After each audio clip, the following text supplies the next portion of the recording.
ఓ పిల్లగా, మా చెప్పు ఏంది? మీ పొలం నీళ్ళు పోసుకుందా?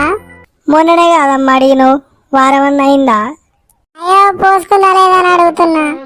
మీరు రాసుకోవాలయ్యా నెలలకు. చెప్పరాదు పోసుకుంటే. నా వైఫ్ ప్రెగ్నెంట్ అయితే ఫస్ట్ నీకు అంగన్వాడీ టీ చెప్తాం, తర్వాతనే మా అత్తగారికైనా అవ్వగారికైనా చెప్తాం. ఇట్లా మీరు రోజు రోజు ఏడబడితే ఆడ అడిగి మమ్మల్ని ఇజ్జత్ చేయకు. ఏదో అప్పులు ఇచ్చిన లెక్క ఏడబడితే అడుగుడు ఏం పద్ధతి కాదు ఇది. ఇజ్జతికి చచ్చిపోతాను. గట్లా పిల్లగా ప్రెగ్నెంట్ అయిందని అడిగినా. నువ్వు మొత్తం ఈ సొమ్ము ఇచ్చినట్టు చెప్తున్నావేంది? ఏదో ఈ పెళ్ళి వద్దంటేనో మావయ్య పెళ్ళి పెళ్ళి అని పెళ్లి చేసిరు. మీరు పెళ్ళి అయినాకనో మీరే మడగలుగుతారు. ఏమైంది? నీళ్ళు పోసుకుంటే చెప్తాగా, ఏమన్నా దాచుకుంటే దాగాడుదా? ఒక్కటే ఇజ్జత్ ఇస్తారు.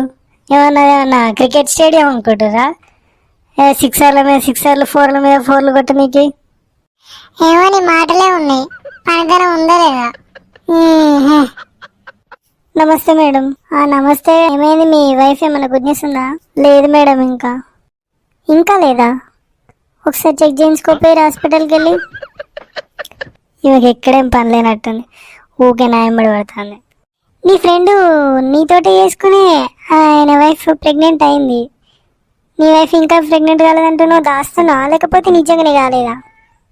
వానికి ఏం పని లేదు, ఇంటికాడ ఉంటాడు కాబట్టి 24 గంటలు అదే పని వానికి. నేను పొద్దున అనగా పోతే నైట్ వస్తా. నేను డ్యూటీ చేస్తా కదా మేడం, ఇద్దరిది కంపేర్ చేయడం అది కరెక్ట్ కాదు కదా.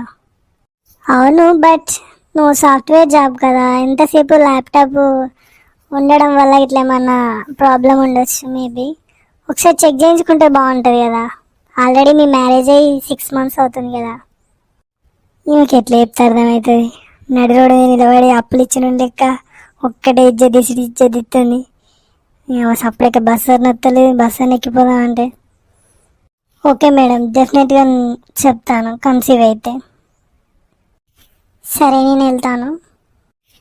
పో, పీడ పోయింది.